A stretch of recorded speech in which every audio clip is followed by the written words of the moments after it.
All, this is Vibhuti Khanna from ministry of commerce. आज मैं quick recap लेके आई हूँ पार्टनरशिप के ऊपर। थोड़ा सा आपके एग्जाम के लिए भी डिस्कस करूंगी जो हमारी डेट शीट आई है। डेट शीट में क्या है, हमारा 31 मार्च को एग्जाम, ठीक है जी। 25 तारीख को आप बीएसटी का पेपर देके आएंगे। 25 मार्च को आपने पेपर दिया, आएंगे आपको शाम हो जाएगी, आपको 5-6 बज जाएंगे, उससे पहले आप अकाउंट्स पढ़ने तो नहीं बैठेंगे। तो 25 को, 26 को, 27 को आपने करनी है पार्टनरशिप परफेक्ट।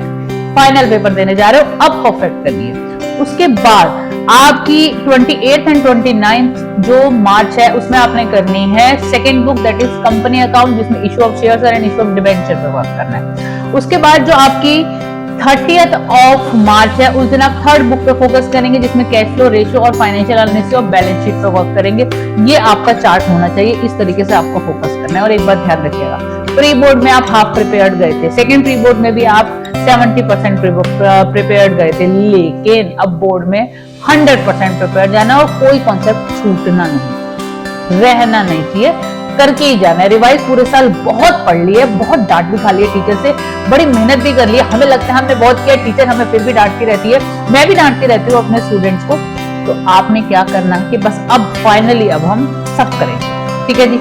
अब हम लेते हैं एक छोटा सा रिकैप ऑफ पार्टनरशिप। आप अपने पास नोटबुक रखिएगा, आप पॉइंट्स को नोट करते जाएगा। जो मैं पॉइंट्स बता रही हूँ मे बी उसमें से अगर कोई पॉइंट में आपको हल्का सा भी 1% भी डाउट है ना, तो उस कॉन्सेप्ट को दोबारा से कर लीजिएगा। मेरी वीडियोस भी हैं ऑलरेडी, मैं लिंक डिस्क्रिप्शन बॉक्स में शेयर करने वाली हूँ, जिससे कि आपका अगर रिकैप चाहिए तो रिकैप लीजिए। तो देखिए जी, पहली पॉइंट जो आपको ध्यान रखनी है, if profit sharing ratio will not be given equally we will, ठीक है जी। पहला क्या, वो एडमिशन हो, रिटायरमेंट हो, डेथ हो, डिसोल्यूशन हो, किसी भी केस में हो, आपको profit sharing ratio equally distribute करना है। इंटरेस्ट ऑन ड्रॉइंग चेक कीजिएगा। इंटरेस्ट ऑन ड्रॉइंग में अगर एक अमाउंट गिवन है, उसके अलावा परसेंटेज गिवन है और क्वेश्चन में बताया है withdrawing has been done during the year. During the year वाले केस में बच्चे 6/12 करना भूल जाते हैं, मोस्टली बच्चे भूल जाते हैं।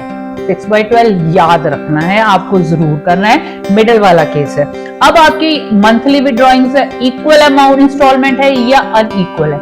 इक्वल है तो एवरेज पीरियड के बेस पे करना है, अनइक्वल है तो प्रोडक्ट मेथड के बेस पे करना है। मेरी वीडियोस डिस्क्रिप्शन बॉक्स में है, अगर आपको कहीं डाउट है। अगर ये बिल्कुल क्लियर है तो आगे बढ़ जाइए, ठीक है जी। हमें इंटरेस्ट ऑन ड्रॉइंग हम गलती नहीं करेंगे, आगे बढ़ते। Next topic, interest on capital. Interest on capital में हमें देखना है कि if there is sufficient profit, interest on capital will be provided. If there is insufficient profit, whatever profit will be there, that should be distributed among partners in capital ratio. Only one thing will be distributed in partnership in capital ratio, that is interest on capital. ठीक है जी। If interest on capital to be paid, still there is that is a charge against profit. It means if there is a loss, still you have to pay, and that will be mentioned in the numerical. Then you have to pay all amount of interest on capital, and whatever profit is there that should be distributed। और उसके बाद भी अगर आपको loss हो रहा है तो loss will be shared by the partner. अगर चार्ज है तो लॉस पार्टनर्स ही शेयर करेंगे, और compulsorily whatever amount has been calculated in interest on capital will be given to the part in case of charge. Charge will be mentioned. If nothing is mentioned regarding charge, you don't have to give that treatment. ठीक है जी, ये हुआ interest on capital. Salary, commission, bonus directly आपको given होता है कितना कितना देना है। प्रॉफिट है तो दीजिए, प्रॉफिट नहीं है तो ये कोई पेमेंट नहीं होगी। अब जो मेजर टॉपिक में डिस्कस करने जा रही हूँ, जो कि है गुडविल। देखिए जी, गुडविल में 3-4 चीजें होती है। पहली चीज, ओल्ड गुडविल जो बैलेंस शीट में गिवन होती है, that should be write off among old partners in old profit sharing ratio ABC to goodwill, that is the entry. A capital, B capital, C capital to goodwill, old partners में old profit sharing ratio में old goodwill distribute होगी। इसके अलावा अब नया partner आ रहा है admission के केस में। एडमिशन के केस में नया पार्टनर गुडविल लेके आता है, तो bank account debit to premium for goodwill account. Premium for goodwill हमें एग्जिस्टिंग पार्टनर्स यानी ओल्ड पार्टनर्स में सैक्रिफाइसिंग रेशियो में डिस्ट्रीब्यूट करनी है, कोई और चीज आपको लेनी ही नहीं है। सैक्रिफाइसिंग रेशियो में premium for goodwill account debit to A to B capital account, कौन से रेशियो में, सैक्रिफाइसिंग रेशियो में, ध्यान रखिएगा। Old goodwill will be write off among old partners in old profit sharing ratio, and the new goodwill which has been brought in by the new partner that should be distributed among all partners in sacrificing ratio। अगर अभी भी इसमें confusion है तो note कर लो, अभी एक थोड़ी नोट्स बना लो कि फाइनल टाइम पे इन्हें पढ़ के जाओगे, ठीक है जी। ये गुडविल डिस्ट्रीब्यूट हो गई। अगर हम कहते हैं कि जो पुराने पार्टनर्स हैं ये गुडविल विड्रॉ कर लेते, A capital, B capital to bank, ये बंदा विड्रॉ कर लेगा। अब समटाइम्स इट हैपेंस कि पार्टनर जो नया वाला आया है एडमिशन के केस में, वो गुडविल नहीं लेके आया, he is unable to bring goodwill in cash. तो हमें क्या करना होता है, उसके करंट अकाउंट से डेबिट करके हमें ओल्ड पार्टनर्स के कैपिटल अकाउंट में क्रेडिट करना है। तो C's current account debit to A's capital to B's capital account, एक ही एंट्री होगी आपकी, हमने उनके अकाउंट में क्रेडिट कर दिया। कौन से रेशो में? Sacrificing ratio. रेशो में कोई कंफ्यूजन अब नहीं होना चाहिए, इतनी पार्टनरशिप करने के बाद रेशो का कंफ्यूजन बनता नहीं। ठीक है जी, ये चीज हो गई। चौथी चीज, कभी कभी क्वेश्चन में गुडविल के बारे में कुछ भी नहीं बता रखा है, तो हिडन गुडविल का केस हो सकता है। हिडन गुडविल कैसे निकलती है? एक ही फॉर्मूला है, value of the firm equals to total capital, total capital जिसमें ए बी सी तीनों पार्टनर की कैपिटल आ जाएगी, प्लस गुडविल, ये तो फॉर्मूला है। अब टोटल कैपिटल के कंपोनेंट्स है बेटा, बहुत सारे कंपोनेंट्स क्या हैं? कैपिटल, और जितना भी हम पार्टनर कैपिटल अकाउंट में क्रेडिट करते हैं वो सारी आइटम्स ऐड होंगी। मैं हिडन गुडविल की डिटेल्ड वीडियो की लिंक नीचे शेयर कर रही हूँ, वहां देख लीजिएगा। अभी मैं लूंगी तो मेरा पूरा रिकैप डिस्टर्ब हो जाएगा, क्योंकि वो पूरा कॉन्सेप्ट है। तो हिडन गुडविल चेक करके चलिएगा। हिडन गुडविल आपकी जो निकल के आएगी, उसका आपका जो भी शेयर होगा नए पार्टनर का, उसके हिसाब से करके C's current account debit to A to B capital account sacrificing ratio में आपको जनरल एंट्री करनी है। वीडियो में नीचे लिंक में दे रही हूँ, देख के जाइएगा। हिडन गुडविल पे अलग से भी क्वेश्चन आते हैं, क्वेश्चंस बहुत आते हैं। हिडन गुडविल के अलावा न्यू प्रॉफिट शेयरिंग रेशियो के देयर आर 5 केसेस, बिल्कुल क्लियर होने चाहिए, कहीं कोई कंफ्यूजन नहीं होनी चाहिए, गलत नहीं करना है, क्योंकि कभी कभी इसका भी वेटेज होता है और 1 मार्कर में भी ये क्वेश्चन है। सैक्रिफाइसिंग रेशियो, गेनिंग रेशियो आपको बिल्कुल क्लियर होना चाहिए। सैक्रिफाइसिंग रेशियो में एक ही चीज पूरी पार्टनरशिप में देनी है, वो भी नया पार्टनर जो गुडविल लेके आ रहा है, वो गुडविल जो ओल्ड पार्टनर्स को दी जाएगी सैक्रिफाइसिंग रेशियो में दी जाएगी, इसीलिए सैक्रिफाइसिंग रेशियो चाहिए बस, और कहीं नहीं। इसके अलावा हमने क्या करना है? रिवैल्यूएशन प्रोसेस करना है। रिवैल्यूएशन प्रोसेस में भी क्या है? आपके एसेट्स में एप्रिसिएशन है या डेप्रिसिएशन है, आपकी लायबिलिटीज में एप्रिसिएशन है या डेप्रिसिएशन है, उसके बेस पे आप रिवैल्यूएशन अकाउंट बनाएंगे। ठीक है जी, revaluation account admission, retirement, death, तीनों केस में आपका बनने वाला है, इवन चेंज इन पीएसआर में भी बनने वाला है। ठीक है जी, रिवैल्यूएशन पे वर्क करेंगे। अगर किसी का अभी भी वीक है तो उस पर फोकस करें। उसके अलावा आपने बनाना है कैपिटल अकाउंट। कैपिटल अकाउंट में क्या क्या जाता है ध्यान रखिए, उसका जो अपना बैलेंस है हो जाएगा।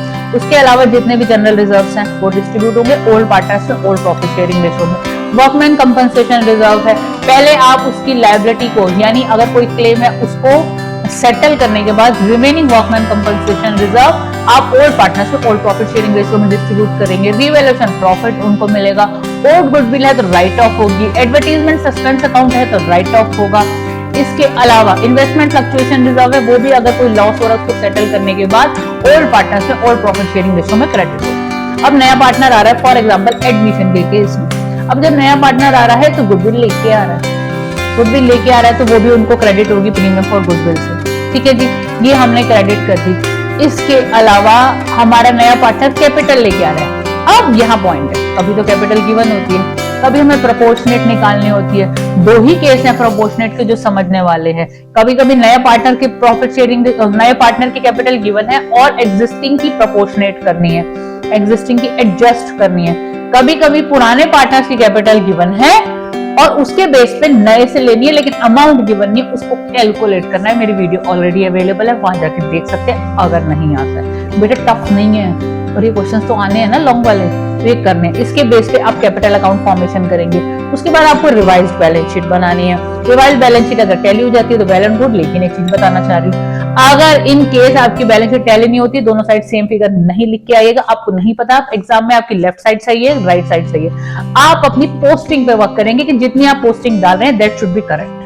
हो सकता है टीचर सिर्फ हाफ मार्क डिडक्ट करे आपकी टोटलिंग का, बाकी सारा कुछ आपने सही किया हुआ है लेकिन टोटल मिस्टेक हो रही है। और कभी कभी क्या होता है जल्दी जल्दी में भी टोटल गलत आ जाता है। तो प्लीज आप जो एंट्रीज पोस्ट कर रहे हैं साइमल्टेनियसली बिल्कुल करेक्ट पोस्टिंग कीजिए, वेटेज है उसका।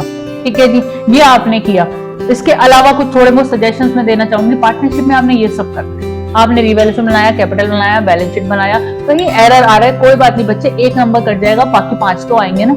वर्किंग पे फोकस करना है, वर्किंग एक सेपरेट पेज में करनी है, तो इन चीजों पे आप वर्क कीजिए। ये तो हुआ। अब यहाँ मुझे एक चीज डिस्कस करनी है जो मेजरली बच्चे गलत करते हैं। देखो जी, पीएसआर में एक न्यूमेरिकल है प्रॉफिट शेयरिंग रेशियो में, जहां पर ये बोला जाता है कि revaluation account will not be maintain and the altered value of assets and liabilities will not be recorded in the new balance sheet. Hardly 1 या 2 न्यूमेरिकल है, उससे ज्यादा ये न्यूमेरिकल नहीं। दोबारा बोल रही हूँ कि प्रॉफिट शेयरिंग रेशियो तो चेंज हो गया।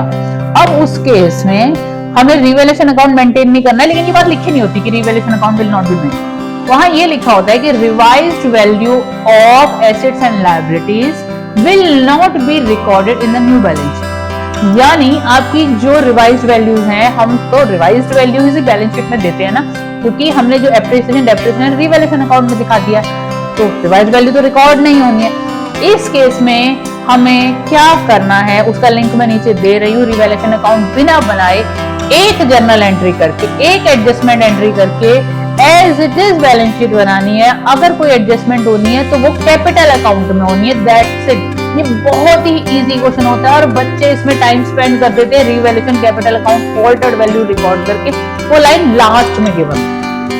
और वहां एक चीज और होती है, रिजर्व्स विल रिमेन अनडिस्ट्रीब्यूटेड, तो रिजर्व भी डिस्ट्रीब्यूट नहीं करना है, वो भी आंखों से दिखता नहीं है कभी कभी। तो क्वेश्चन ऊपर से लेकर नीचे तक रीड करिएगा, देखिएगा, पता चले हमने पूरा रिवैल्यूएशन बना लिया, कैपिटल बना लिया, बैलेंस शीट पता चला और यार रिवाइज वैल्यू रिकॉर्ड नहीं कर, अब पैनिक हो जाएगा। तो वो पैनिक ना हो उसके लिए पहले से ही प्रैक्टिस करके चलिए। एक या दो न्यूमेरिकल हैं, उसमें आपको दिख जाएगा, लास्ट वाले ही होते हैं पीएसआर के, डीके गोयल में लास्ट की शायद सेकंड लास्ट से थर्ड लास्ट न्यूमेरिकल है इस बेस पे। और एक्चुअली ये न्यूमेरिकल है ही बहुत कम, एक या दो है, उस पर फोकस करके चलिएगा, ठीक है जी। इसके अलावा मैं रिटायरमेंट पे जाती हूँ, पार्टनरशिप की बात चल रही है। रिटायरमेंट पे हमारा क्या है, रिटायरमेंट में अगर कोई चीज मेजरली चेंज है तो वो एक तो क्या है कि हमें गुडविल कैसे देनी है, गुडविल पे वर्क कीजिएगा। दूसरी चीज, अगर पार्टनर के बारे में कुछ नहीं बताया तो उसका सारा पैसा जो रिटायर्ड पार्टनर है हम उसके लोन अकाउंट में ट्रांसफर करते हैं। अगर कुछ पेमेंट का प्रोसीजर है तो वो आपको गिवन होगा, तो उसके हिसाब से आपको करना है। बाकी सारा एडमिशन और रिटायरमेंट में सेम सा ही है, और जो पर्सन रिटायर हो रहा है उसका लोन में जाएगा या उसको पेमेंट होगी, ठीक है जी। अब डेथ में भी ऐसी, अब डेथ में ध्यान रखिएगा, डेथ में दो तरीके से प्रॉफिट डिस्ट्रीब्यूट होता है, उसमें गलती होती है। जो सेकंड केस है ना, अगर अभी भी नहीं किया ना तो कर लेना। पहला केस तो है P&L suspense account debit to deceased partner capital account. दूसरा केस क्या है कि A's capital account debit to deceased partner capital account. Gaining sacrificing ratio में भी एंट्री होती है। देखिएगा, मेरा लिंक मैं नीचे दूंगी, इस चीज पर वर्क कीजिएगा। ये पॉइंट सेकंड वाला आता है बहुत, और सेकंड वाला पॉइंट मेजरली बच्चे गलत करते हैं, हमेशा बच्चे P&L सस्पेंस से देते हैं। ये मेरा अपना एक्सपीरियंस कह रहा है, क्योंकि इतनी कॉपीज चेक करने के बाद हम इस क्रक्स पे पहुंच जाते हैं कि बच्चा गलती करेगा कहाँ, वो पॉइंट हम एग्जाम में डालते हैं, बोर्ड में डालना बनता है, ठीक है जी। इस पे वर्क कीजिएगा। डिसोल्यूशन पे आते हैं। डिसोल्यूशन में आपको करना क्या है, डिसोल्यूशन में जर्नल एंट्रीज भी आपसे पूछी जा सकती है और आपसे रियलाइजेशन भी पूछा जा सकता है, ठीक है जी। रियलाइजेशन आपसे पूछा जा रहा है तो कैपिटल अकाउंट और आपसे बैंक अकाउंट भी बनवाया जा सकता है, बट प्रोबेबिलिटी मुझे इस बार लग रही है, मतलब अपनी मुझे ऐसा लग रहा है, या तो रियलाइजेशन आएगा या जर्नल आएंगी, कैपिटल अकाउंट और बैंक अकाउंट नहीं बनवाएंगे, बट आपको करके जाना, ऐसा थोड़ी कि नहीं आएगा, ठीक है जी। इस पर वर्क करना है। अब हमने रह गया हमारा फंडामेंटल्स। फंडामेंटल्स में interest on earning, interest on capital, P&L appropriation, वो तो मैंने नॉर्मल रिकैप में डिस्कस कर लिए, सैलरी बोनस कमीशन डिस्कस कर लिया। इसके अलावा अकाउंट्स फ्रॉम इनकम्प्लीट रिकॉर्ड, जो एडजस्टमेंट एंट्री होती है, जो टेबल बनती है, भाई वो एक न्यूमेरिकल जरूर आना, वो फोकस करके जाना, अकाउंट फ्रॉम इनकम्प्लीट रिकॉर्ड। और एक चीज सजेस्ट करूंगी भैया, आधी नॉलेज के साथ बड़ी दिक्कत होती है। अगर हमने कोई न्यूमेरिकल अटेम्प्ट किया ना, वो हमारा करेक्ट होना चाहिए, इतना हमारे अंदर कॉन्फिडेंस होना चाहिए कि मैंने अगर ये क्वेश्चन अटेम्प्ट किया है इनकम्प्लीट रिकॉर्ड तक, गलत नहीं करूंगा। इस कॉन्फिडेंस के साथ बोर्ड देने जाना है कि जो हमने क्वेश्चन किया है वो 100% आपके करेक्ट होंगे, ठीक है जी। इस पे आपने वर्क किया। इसके अलावा गारंटी कॉन्सेप्ट पे वर्क कीजिए। देखिए, सुनने से कभी अकाउंटिंग नहीं आती, करने से कीजिए और फोकस कीजिए। उस 2.5 दिन में पूरी पार्टनरशिप को रिवाइज करना है, कर लीजिएगा। मैं अगली वीडियोस में कंपनी अकाउंट को कैसे करना है, थर्ड बुक को कैसे करना है, उस पर कहूंगी। इसमें से हेल्प बहुत होगी आपकी। कोई पॉइंट अगर मेरा लगा, पीछे जाइए, नोट कीजिए, अरे यार इंटरेस्ट ऑन ड्राइंग में ना कंफ्यूजन हो रहा है, गारंटी वाला ना वीक लग रहा है, दोनों मेडिकल कर लेते हैं ना, कॉन्सेप्ट अच्छा हो जाएगा। काम करना तो पड़ेगा ना, अब तो करना पड़ेगा, अब कभी चारा नहीं बचा है कि अब फाइनल पेपर देना। बहुत मजे कर लिए पूरे साल, करे तो नहीं, बच्चे तो ये कहेंगे हमने तो कोई मजे नहीं करे, बट ठीक है अब कर लो, क्योंकि CUT भी देना है। 2 महीने, हार्डली तुम्हें 1.5 महीना मिलेगा CUT की प्रिपरेशन के लिए, तो उसके लिए भी तो ये सारे कॉन्सेप्ट चाहिए, और वहां तो सारे MCQs आने, और दूसरी चीज वहां पे नेगेटिव मार्किंग भी है। तो ये सारी चीजें तो सारी आगे भी 1 महीने बाद, 2 महीने बाद एग्जाम देने वाले, उसमें भी कवर होने वाली है। तो करते हुए चलते हैं ना। तो इस तरीके से पार्टनरशिप की चीजें नोट कीजिए, अपने पॉइंट्स नोट कीजिए। जो पॉइंट वीक लगता है, जिसका न्यूमेरिकल वीक लगता है, बेटा उसे दोबारा और कर लो, प्लीज मेरी रिक्वेस्ट से दोबारा और कर लो, उसको सॉलिड कर लो। All the best.